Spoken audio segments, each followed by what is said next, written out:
meal on the table, yummy for a tummy. It is as night to cook. All right, y'all, as promised, we're going to make the strawberry shortcake crumble that's going to go on these cupcakes. This is what it's kind of supposed to look like. Aroy. Let's start on the strawberry portion of our strawberry crumb. So we'll need those ingredients. So what you'll just need is you'll need a box of strawberry gelatin.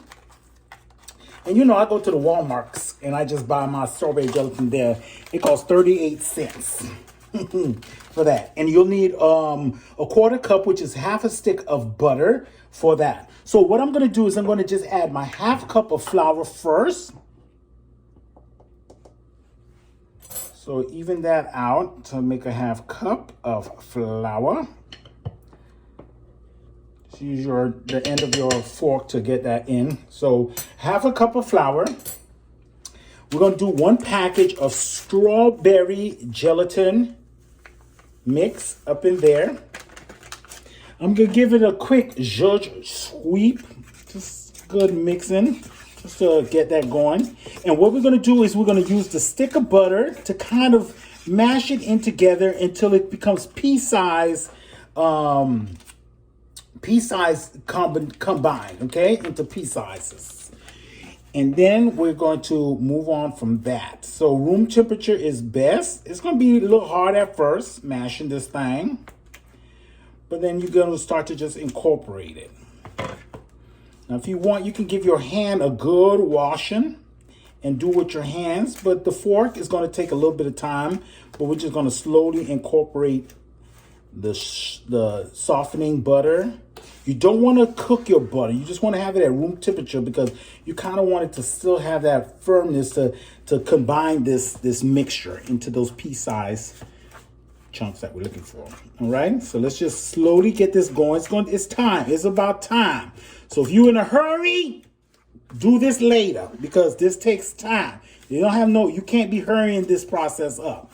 Okay, you can't be like, I got to have this done. So if you don't have time right now, do it later or get one of your children to do it, okay? So here we are. Now, as you can see, it's starting to look like Play-Doh. Like a little pinkish red Play-Doh. And that's what we want it to be. That's the consistency we kind of want it at. Okay? So it took about, this is about a 7-minute process. Like I said, if you don't have the time to do it, then have one of your children do it, okay? By the way, wasn't that some kind of inauguration? Hold on. That inauguration? Wasn't that inauguration something else? And that Miss Amanda Gorman? Okay, she made me have to snap a few times. Like I said at least a dozen times I had to give her the snap. That Miss Gorman? But that inauguration, that was on point, okay? Ooh. Michelle Obama. Okay, that's all I gotta say. Now we're just gonna start on the vanilla portion of that. We're gonna add a little Chef Manny specialness to it. So here we go. We're gonna add again.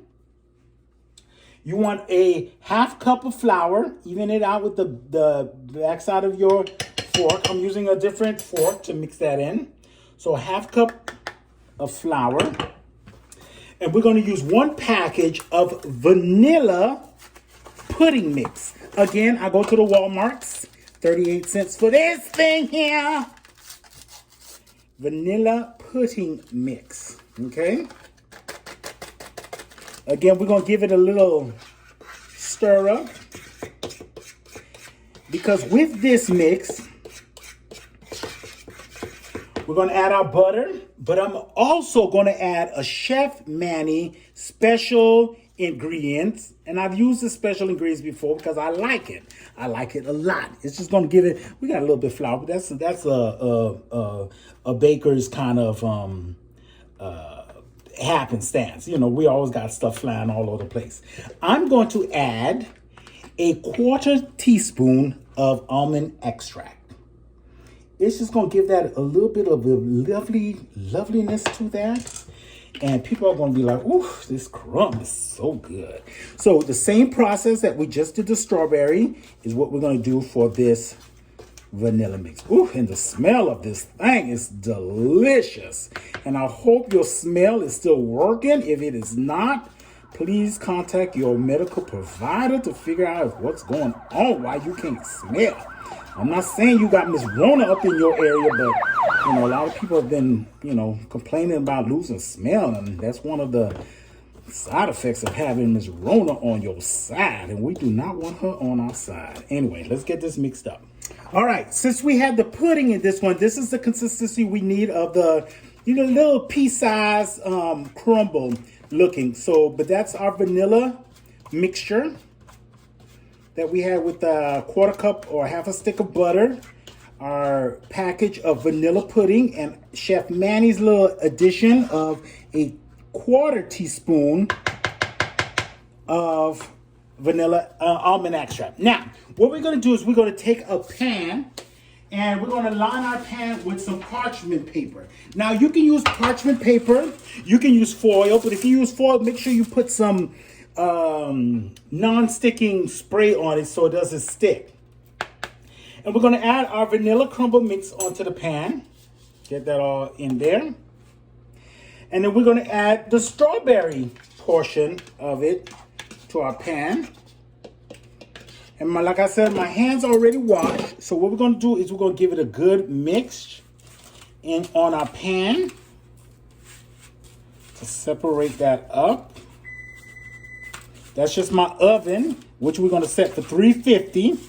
That's what we're going to have it at. And we're just going to mix this and mash this down so we can have it flat. So don't you worry about incorporating too much of the mix, because when we crumble it, it's just going to mix all together. But we just want it to have a layer and not be thick, thick, thick. Now, at 350, what we're going to do is we're going to cook this for about 5 to 8 minutes. We don't want it to go for too long because we don't want this thing to burn. And this thing here, she burns so easy. Believe me, the amount of mishaps I've had with this thing, walking away, or, you know, when the kids were young, I have to go and chase them because they were crawling all over creation. You have to watch them, and oh my goodness. But anyway, just flatten that out. If you can smell this thing, the strawberry and the vanilla with the almond, it already smells like strawberry shortcake, like the ice cream. This is the same thing they put on the ice cream, y'all. So just flatten that out. And we're going to bake it in a 350 for about 5 to 8 minutes. You got to watch this, okay? Because this might only be 7 minutes, might be 6 minutes, depending on how hot your oven gets. But watch it, but don't bake it for longer than 8 minutes. Do not oil burn. So our crumble is baked. As you can see, the side right here started to get a little brown. So mine baked for about 7 minutes. So what we're going to do is we're going to rack this and let it cool for a good hour or so. If you want it to go quicker, you could put it in the refrigerator or your freezer. But I have to make my cake, so I have time to let this cool on the rack for a good hour, hour and a half. Okay, and then we'll get back and we'll start crumbling this all up. But don't that look good? If you can only smell it, it'd be like, oh my goodness. Smells divine. All right, guys, here's your crumble that's been cooling, and as you can see, it's a nice big thick piece. So what we're going to do is you can use, if you got clean hands, you can use your hands to break them up, or if you have a food processor, you can put it into the food processor, break them up into smaller bits, put them in the food processor. But I made this morning a smoothie, so I have my blender out. You can just use your blender, okay? So let's break these up. You can just see, you can just take them off of the parchment and break them up into smaller pieces, like so. I mean, this smells so good, you guys. It's like, ooh, ooh, smells good. So what we're gonna do, we got ooey gooey goodness here. But we're just gonna break it up into smaller pieces, and we're gonna add it to our blender. Okay, it's gonna be a little bit loud, so you can see this in our blender. I'm gonna give it a nice little chop.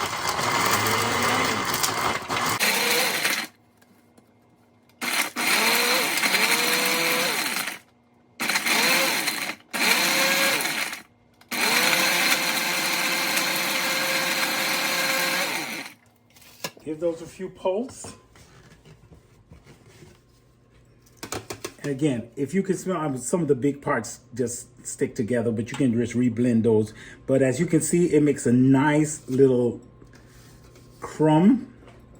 And you're gonna put this into a bag. And ooh, the goodness of this thing here. As you can see, it makes a nice little crumb. And the goodness of this, and you can pulse some of the little bigger pieces that didn't get as pulsated, but this would be good. And then we're gonna put this into a zip seal bag, and we're gonna put it back in the refrigerator. And if you see bigger pieces, you can just mash them up or repulse them. Okay, let's get this finished up. Okay, everybody, now we've let our cupcakes cool. What I did was I just got a store-bought vanilla frosting, and I'm gonna use my offset spatula to give it a light coating of these cupcakes. So we're just gonna coat it, and what we're gonna do is we're just gonna use that crumble to collect them and decorate them. So a light coating of frosting there. Didn't know if you saw that. I had it a little high.